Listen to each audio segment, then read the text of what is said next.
Disparadores de teia orgânicos ou tecnológicos? Qual é o seu preferido? Essa pergunta está dividindo a internet e os fãs nos últimos dias depois da revelação de que Homem-Aranha, no seu próximo filme, Brand New Day, estará usando as infames teias orgânicas, que foi algo que surgiu lá no filme do Sam Raimi, do Tobey Maguire, como Homem-Aranha, onde o Sam Raimi decidiu disparar teias fabricadas organicamente pelo seu próprio corpo, que faria mais sentido ele ser picado por uma aranha radioativa, absorver alguns poderes de aranha, como força, escalar paredes, flexibilidade e agilidade.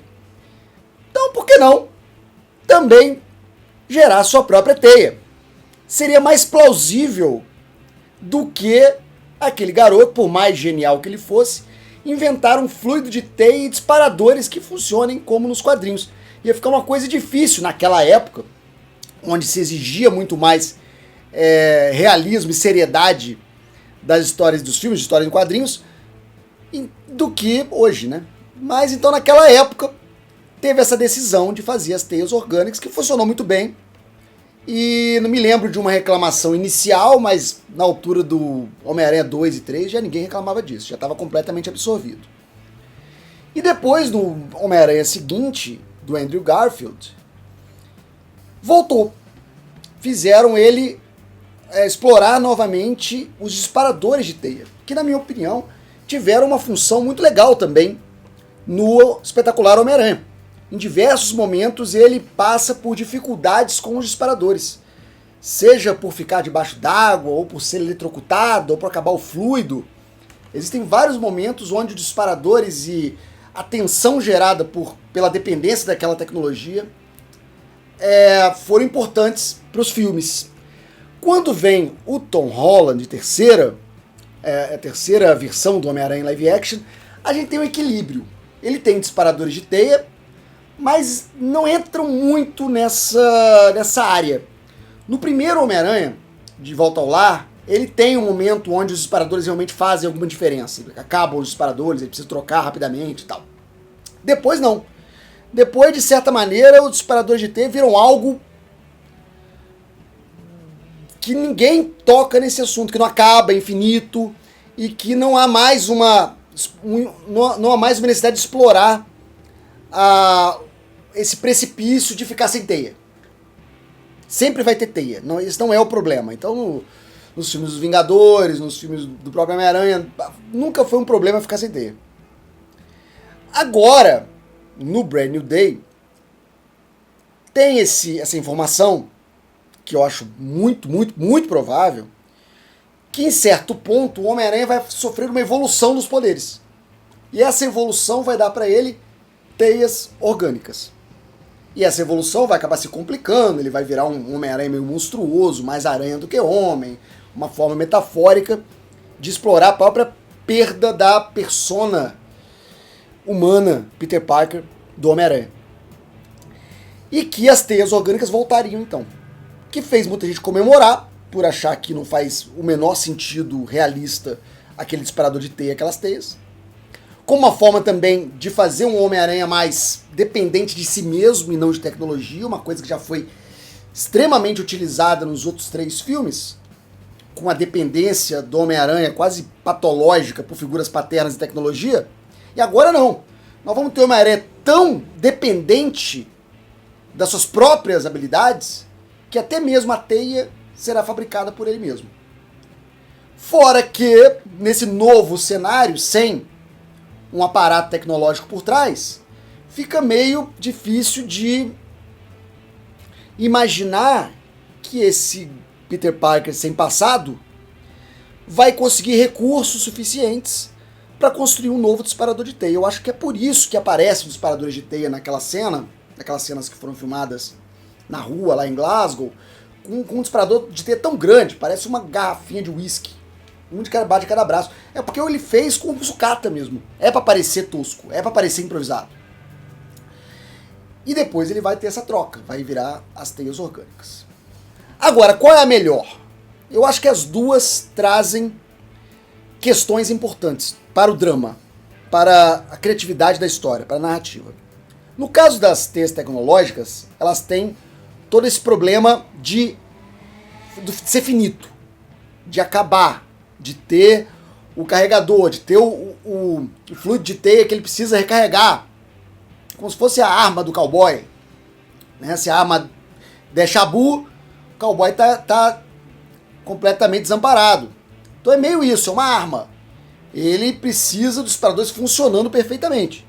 Eles podem quebrar, eles podem molhar, eles podem ser eletrocutados, eles podem ser destruídos, podem ficar vazios. Isso tudo gera uma tensão e gera um ponto onde o Homem-Aranha vai ter que improvisar. Seja com um disparador só, como aconteceu com o espetacular Homem-Aranha, ou sem disparador nenhum. E aí ele precisa improvisar.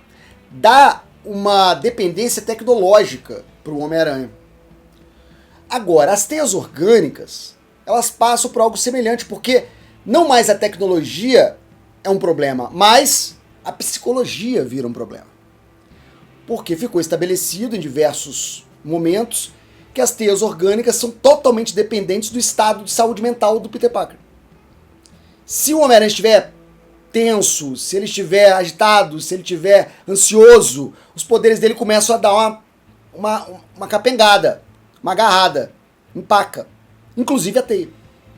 Então o Homem-Aranha, ou um Peter Parker, em profundo momento de estresse, depressão ou angústia, pode ficar sem teia.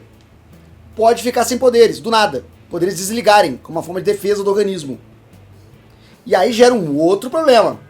Porque o Homem-Aranha, né, a vida que o Homem-Aranha / Peter Parker leva não é a mais maravilhosa do mundo. Ele é um bilionário como Bruce Wayne. Ele é um cara cheio de problemas pessoais. Cheio de problemas mundanos. De problemas prosaicos. De problemas humanos. Que, inclusive, fazem o público se identificar e de ser a maior vantagem desse personagem. Então, ele sempre vai ter algum problema que vai interferir com os poderes dele. Isso vira também um precipício, de que a qualquer momento pode acontecer. Eu acho que essas duas formas de representar a teia do Homem-Aranha, elas trazem essa imprevisibilidade e geram drama. Agora, opinião pessoal, se as duas formas são igualmente interessantes, para escolher uma, eu escolheria o original. Eu escolheria o tradicional. Eu iria com os disparadores de teia e pensaria numa boa explicação pro Peter Parker ainda conseguir fazer esses disparadores e ter essa recarga de teia à mão. Eu prefiro os disparadores de teia, pessoalmente falando, mas respeito a sua opinião se você preferir as orgânicas. Sobre o Homem-Aranha Tom Holland, ele continua com teias orgânicas daí pra frente? Ele vai aparecer em Guerras Secretas, por exemplo, com teia orgânica? Acho eu que não. Acho que essa história da teia orgânica é um momento que ele vai passar no filme, que tem a ver com a metamorfose em aranha humana, mas que tende a ser revertida até o final do filme e as coisas voltam a ser o que era antes. Ou seja, ele ganha as teias orgânicas e perde as teias orgânicas. Eu não acho que o Homem-Aranha do futuro, do UCM, dos novos filmes, de fechamento dessa trilogia, se realmente existir, terá teias orgânicas daqui pra frente. Eu acho que é um momento no filme. É algo que ele vai passar. E que depois é revertido. Acho eu. E você? O que você acha disso tudo aí? Melhor voltar a teia orgânica e dar teia orgânica pro Tom Holland daqui pra frente? Fica mais divertido explorar esse lado mais psicológico? Ou você gosta de tecnologia, dos gadgets e quer ter os disparadores de teia fazendo aquele teia bomba, teia, paraquedas de teia, não sei, ou você gosta dessa parada do travesseiro de teia? Escreve aqui embaixo, daqui a pouco eu tô de volta. Até mais, até breve, até já. Tchau. E esse foi mais um conteúdo do 4 Coisas. O canal tem pelo menos 3 vídeos todos os dias de segunda a domingo. Se você gostou, aqui vão mais algumas dicas para você assistir. Não esquece de deixar o like, um comentário, se inscrever se você ainda não é inscrito e ativar o sininho para novas notificações. Muito obrigado, até a próxima.